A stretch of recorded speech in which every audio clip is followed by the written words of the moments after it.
but they are not the same thing. Yeah. Okay. Yeah. But most people treat it that way, including even some hematologists. So, oh my goodness, well, you're at risk of death because your hemoglobin is 19.5. Well, tell that to all the people that are in Aspen, Colorado that come to see me there. I have an office there and I see it all the time in the mail. Those people adjust. Of course they do. If not, they'd be not having a good time living at 8,800 feet all year round, right? So I call the you-know-what flag on that one, okay? For that just practical sort of, I'll call it an obvious, well, that doesn't make sense.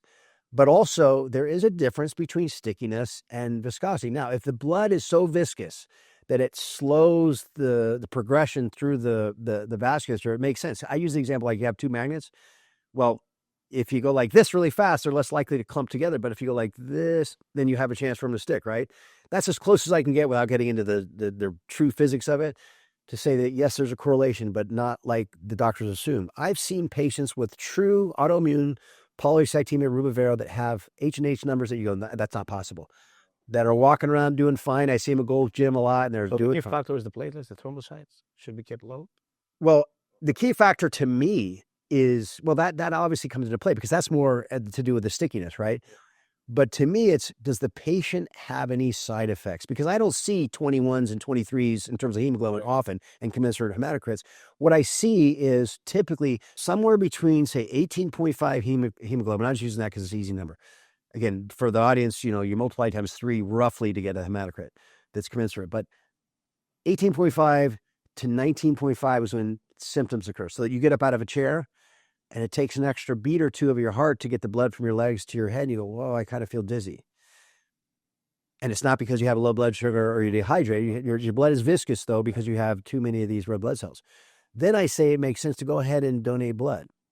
So really looking at... Well, to keep it down, good question. As often as it takes to get it down to about, well, so you don't have symptoms, but typically the safe area, that's not the right word. See, the lifespan of the red blood cells is 90 days. So 3 months. Yeah, 3 months. Personally, I do it every 60 days. If I do it every 90 days, I go up to 20 hemoglobin.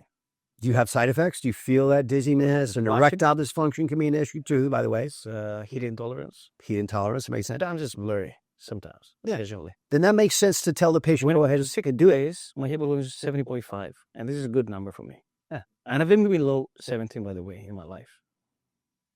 Well, then again, you just answered the question. So you would go to what works for you so that practically speaking, and I do mean it comes down to practicality, you spend fewer times going to get, blood therapeutic phlebotomy, we call it. But here's the thing. And I owe this to a hematologist who knew what he was talking about.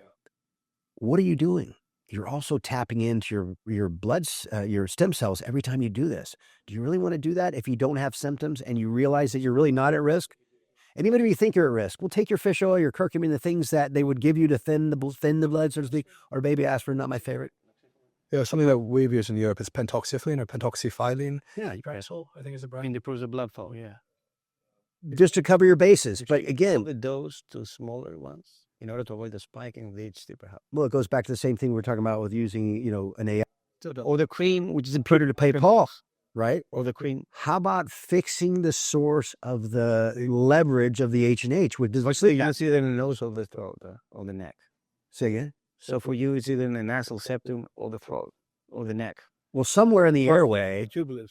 you're not getting, so, and you can prove it very easily. And I do it, at least once a day, I'm writing a requisition for an at-home sleep study so that I can see the oxygen levels in the blood, okay, Yeah. drop to, and here's where it gets crazy too, and this is very confusing to the layperson, especially in this country, I should say. Just to anybody, what do you want your oxygen levels to be in your blood right now? Yeah, 100%. Yeah. Mine Not- 96, 97. Okay, Is it low? but that's, no, it's probably an artifact of so I have this Oura ring that measures it, right? But it's measuring it on my finger, not in, it's not in. Inside, yeah. Or even the one you put on your finger, like the pulse oximetry. Right. So there's going to be some, whatever you want to call it, some imprecision there, some inaccuracy because it's on your finger rather than, in a main artery. But let's call it 97 then. We can live with that. Okay. Or if you're at altitude, then you got to factor in, okay, I haven't acclimatized yet. It's going to take me 6 weeks. So it'll be 93, 94, and I have to accept that for a while. But let's just stick with sea level, 97%. They set the bar in this country at, a lot of the insurance-based doctors Yeah. at 88%. That's absurd. I dare either one of you or any athletes out there, Yeah. try and get on. I've done this. Get on your bicycle or whatever you want and pedal as hard as you can to your, working toward your VO2 max, hold it and see if you can drop your oxygen down to, a pulse ox of, I'd be surprised you get to a pulse ox of 93 before you said, I'm done. Okay. If that, okay, it's not going to happen. Okay. And yet when you're unconscious, you can get to, I've seen some 60s measured. Okay. That's going to create the training effect that most people are trying to get when they're on the bicycle or the treadmill, right? To get your body to respond. Unfortunately, for the smart people out there, they're going, well, then I don't have to do my cardio anymore because I'm doing it during my sleep. It doesn't work that way because it's one part of the whole process of getting in shape. Plus, it's happening during sleep when you're supposed to be regenerating, not training. And right? then you wake So there's a lot of reasons. I'm joking, but I know a lot of people that go, oh, wait a minute. And smart people go, then I don't have to do any training, right? No, wrong.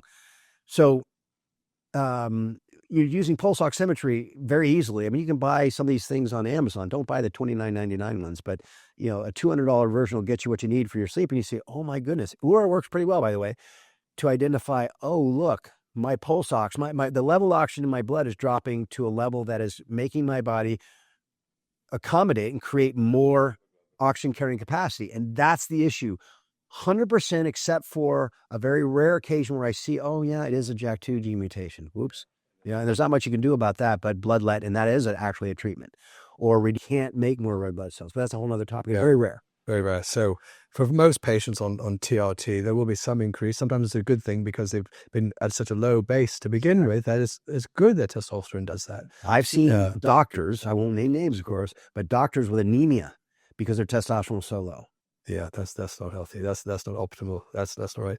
I guess one of the things is as we get older, and I just want to see if you had any thoughts on two things. One is sarcopenia and loss of muscle mass, and I don't know if you followed the follistatin or the myostatin types of treatments. I know there's some clinic. I don't know if it's a legitimate clinic down in Prospero in out of Honduras, and they're giving some what are they called, mini circle type of injections of plasmids of follistatin. Others have used follistatin.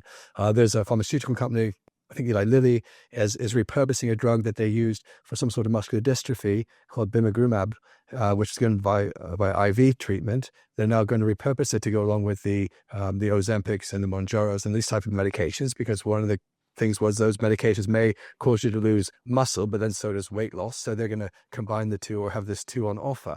Have you any thoughts on preserving? Oh, I'm on studies for sure.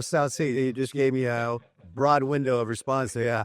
Well, first of all, with the Ozempics and stuff, I mean, a lot has been made of the muscle loss that comes with it, which I found is not necessarily true. If you do a modicum of exercise, you can prevent the disasters that people claim can happen, which I'm sure can happen. Skipping meals, though.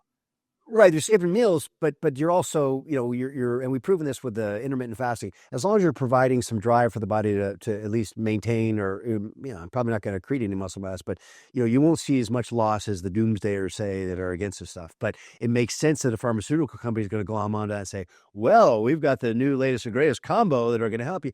Okay, you can use a combo, or you can use testosterone properly or an anabolic if appropriate to do the same idea.